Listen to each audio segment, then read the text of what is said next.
ছুটির দিনের সকালে রাজধানীর উত্তরায় আবাসিক ভবনে অগ্নিকাণ্ডের ঘটনায় দুই পরিবারের ৬ জন নিহত হয়েছে।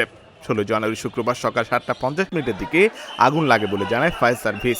সকালে ৩ জন স্পটে নিহত হয়েছেন বলে জানায় তারা। পরে হাসপাতালে চিকিৎসাধীন অবস্থায় আরও ৩ জনের মৃত্যুর খবর নিশ্চিত করেছেন পুলিশের উত্তরা বিভাগের উপকমিশনার শাহরিয়ার আলী। নিহত ৬ জনের মধ্যে ২ জন নারী, ২ জন পুরুষ ও একটি শিশু। ফায়ার সার্ভিসের জনসংযোগ শাখার কর্মকর্তা তালহা বিন জসিম গণমাধ্যমে জানান, উত্তরার ১১ নম্বর সেক্টরের ১৮ নম্বর সড়কের বাড়িটিতে আগুন লাগার ঘটনা ঘটে। দ্বিতীয় তলায় আগুন লেগেছিল। আগুনে পুড়ে ৩ জন নিহত হয়। ধোঁয়ায় অসুস্থ হয়ে পড়া ১৩ জনকে কুয়েত মৈত্রী হাসপাতালে পাঠানো হয়েছে। কুয়েত মৈত্রী হাসপাতালে চিকিৎসাধীন অবস্থায় আরও ৩ জনের মৃত্যু হয়। প্রাথমিকভাবে জানা গেছে, দোতলায় রান্নাঘর থেকে আগুনের সূত্রপাত হয়। গ্যাস সংযোগ অথবা বৈদ্যুতিক শর্ট সার্কিট থেকে আগুনের সূত্রপাত হতে পারে বলে জানায় তারা। আশিক আরেফিন, ঢাকা জার্নাল।